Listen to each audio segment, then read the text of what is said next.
People have very strange ideas about money. They think the game ends when you hit a certain number, 1 million, 5 million, 10 million. But the truth is, most people have no idea what they're even chasing. They just want more, because everyone else does.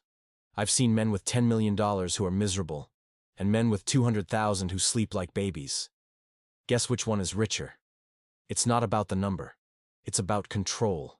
Control of your time, your mind, and your obligations. If your money owns you, you're not rich. You're just well decorated. People ask me all the time, how much money do you need to feel comfortable? And I tell them, comfort doesn't come from money. It comes from not being stupid. You can be poor and peaceful if you avoid idiocy. You can be rich and miserable if you chase status. The world confuses comfort with consumption. The middle class wants security but buys luxury. The wealthy want freedom but chain themselves to appearance. Both end up broke, in different ways. If you think you need 10 million to live well, you've already lost, because you're building a lifestyle that depends on a treadmill. The right question isn't, how much money is enough? The right question is, how much stupidity can you remove from your financial life? Once you stop doing dumb things, wealth takes care of itself. People make their lives harder than they need to be. They buy things they don't need, to impress people they don't like, with money they don't really have. That's not ambition. That's insecurity wearing a Rolex. I've seen plenty of people make money fast. And almost all of them found a way to lose it just as fast. It wasn't bad luck. It was bad behavior. They couldn't sit still. They had to chase the next thrill. In markets, as in life, the inability to do nothing is fatal. Here's a rule worth remembering. You don't need to get rich twice. The first time is hard enough. The second time means you were stupid. People talk about financial independence, but most of them want independence from responsibility, not from dependence. They dream of passive income while keeping active stupidity. True independence is the ability to live below your means without feeling deprived. That's the foundation.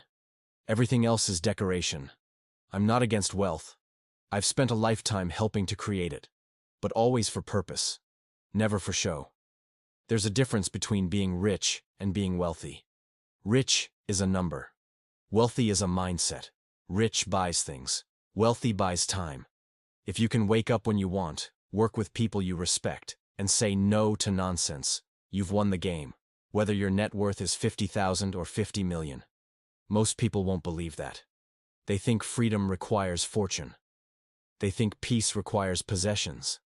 They think happiness is just a few more dollars away. That's the illusion. The constant postponement of satisfaction. You tell yourself you'll rest when you reach the next milestone, then the next, and eventually, you die still chasing the next one. I've seen this pattern my entire life. Investors, executives, doctors, lawyers, brilliant people who spent 40 years climbing a ladder, only to realize it was leaning against the wrong wall. Money doesn't fix that. It just buys you a better view from the wrong ladder. Real wealth starts when you stop measuring it by digits. It begins when you stop needing external validation. The market doesn't care how smart you look. The world doesn't owe you admiration. And your bank account doesn't define your worth. Your behavior does. You can live well with a modest fortune if you have discipline and perspective. You can live poorly with an empire if you have envy and ego. That's the paradox of prosperity.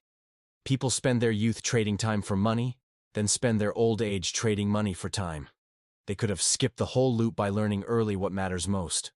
I'm not saying poverty is noble. I'm saying extravagance is foolish. Between those extremes lies something wonderful. Enough. Enough means you don't wake up and panic. Enough means you don't worship luck. Enough means you can think clearly without the noise of greed. But modern culture hates that word. Enough doesn't sell. It doesn't trend. It doesn't make your neighbor jealous, so people ignore it and end up slaves to excess. The game isn't about getting rich. It's about staying rational long enough to let compounding do its work. And you can't stay rational if you're always craving more. Start by asking yourself a simpler question. How much stupidity am I willing to eliminate today? That's where real wealth begins. In subtraction, not addition. The problem isn't that people don't make enough money. It's that they don't know what to do once they have it. Give an average person 50,000 and they'll buy comfort. Give them 500,000 and they'll buy complication. Give them 5 million and they'll buy stupidity. The tragedy of modern life is that the more people earn, the less they think. They study lifestyle instead of risk. They ask, what car fits my salary? Instead of, how can I protect my capital? That's financial adolescence. People love to say they're investing in themselves. Usually that means buying something they'll regret in 6 months. The brain loves novelty. The wallet pays the price. I've seen this since the 1950s. We built a middle class on discipline and savings, then slowly destroyed it with credit cards and ego. Television told them what success looked like, and they bought the lie. One installment plan at a time. You can't compound wealth if you're busy compounding payments. A lot of people claim they're working for freedom. In truth, they're financing their own captivity. New cars, bigger homes, nicer vacations. Every upgrade quietly becomes an obligation. The weight of obligations keeps them running in circles. They're not free. They're leveraged. You can't talk about financial freedom without talking about restraint. Discipline is the foundation of wealth. Not talent, not timing, not luck. Just the boring habit of not being an idiot. The real shortcut is avoiding debt, saving early, and letting compounding do its job. Every generation thinks it's smarter than the one before, and repeats the same mistakes.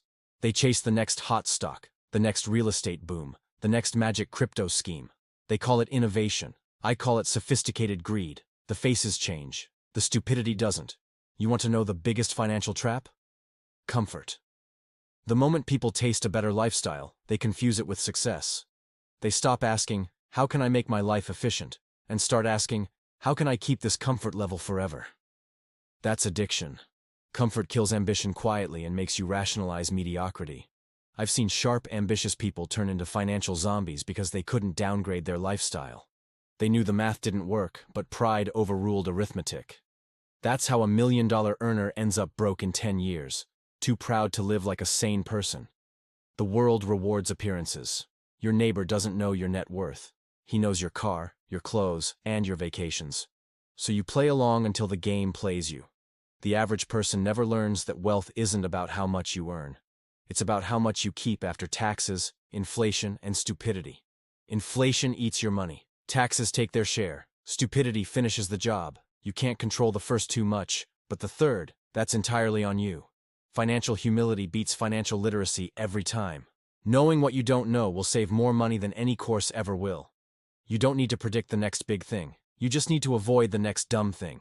They come every year wrapped in a new buzzword. In 1999, people thought the internet erased business cycles. In 2008, they thought housing prices could never fall. In 2021, they thought crypto was gold. The smartest investors don't chase trends. They chase survival. They want steady returns, not viral headlines. Boredom is the price of stability. But the average person hates boredom. They want excitement in their portfolio and peace in their life, without realizing the two don't coexist. People believe wealth will make them disciplined. It doesn't. It magnifies who you already are. Impulsive when broke, destructive when rich. Character cannot be outsourced. Stupidity cannot be fixed with income. Freedom is found in restraint.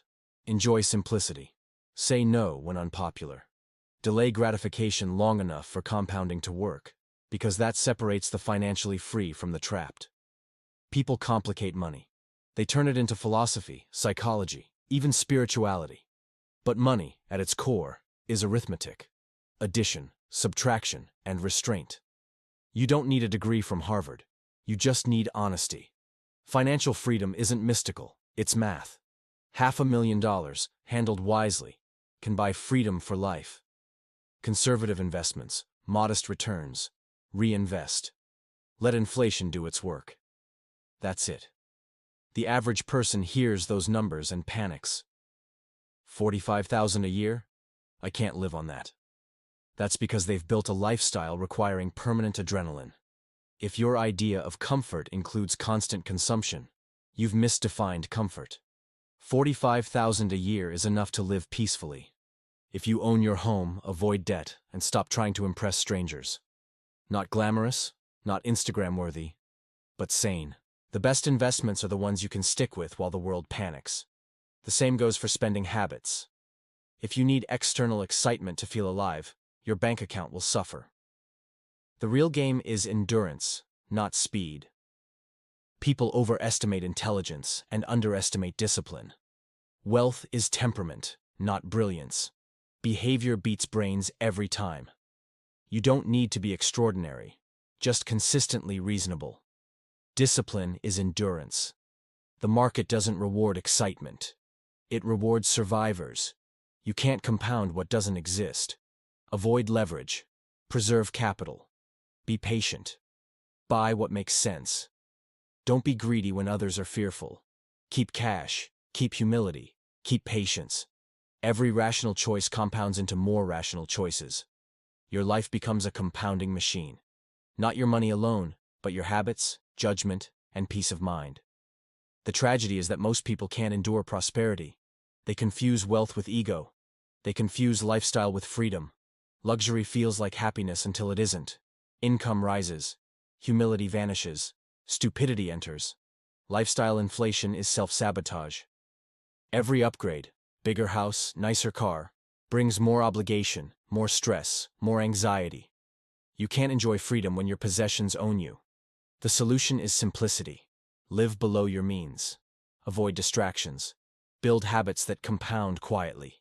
Stop chasing approval. Remove ego. Define your own game. Focus on the essentials. Protect the tree. Don't chop at it for temporary comfort. Patience, restraint, and consistency are the engines of enduring wealth. Simplicity is not laziness. Calm is not weakness. The calmest water hides the greatest depth. Free yourself from envy. Free yourself from excess. Learn what enough means. Every dollar you don't spend has compound value. Every habit of restraint multiplies over time. Discipline feels like sacrifice, until compounding turns it into genius. Old people who lived through the Great Depression understood this.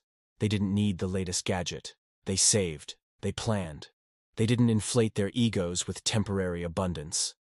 The modern world forgot those lessons and millions are paying the price. But you can remember.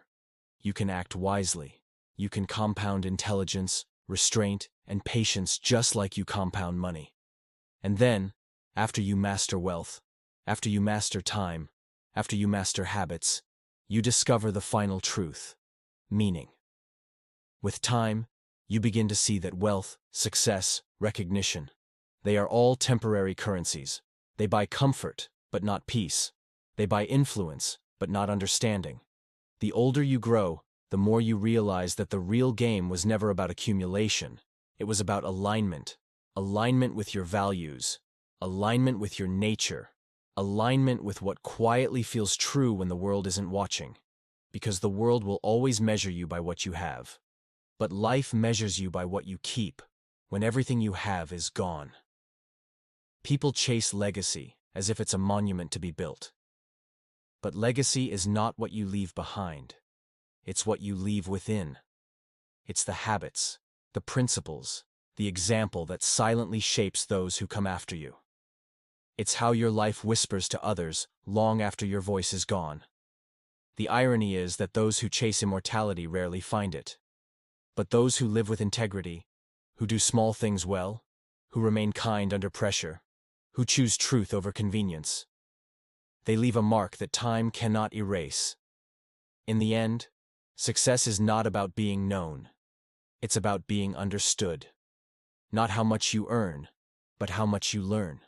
Not how loudly you speak, but how deeply you listen. True wealth is not measured in numbers, but in perspective. It's the ability to wake up without envy, to work without resentment, to love without possession, and to lose without despair. You come to realize that the goal was never freedom from responsibility, but freedom through it. The quiet satisfaction of doing your duty, of contributing your small part to something larger than yourself. Every era believes its challenges are unique, but the human struggle is ancient. To stay rational when others are afraid, to remain kind when others are cruel, to stay patient when the world demands haste. These are not new lessons. They are eternal ones.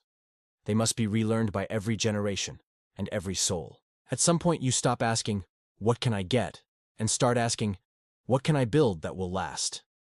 That question, simple, unglamorous, and profoundly human, is the foundation of all enduring success. Because meaning, like compounding, grows quietly. It's built in the shadows, in the repetition, in the unseen hours. It doesn't announce itself. But one day, you look back and realize that your life has become the very lesson you were trying to learn. And in that moment, you understand, it was never about beating the world. It was about understanding it, and understanding yourself within it. The wisest people I've known didn't seek to win at life. They sought to play it well, to walk it with grace, to leave it with gratitude.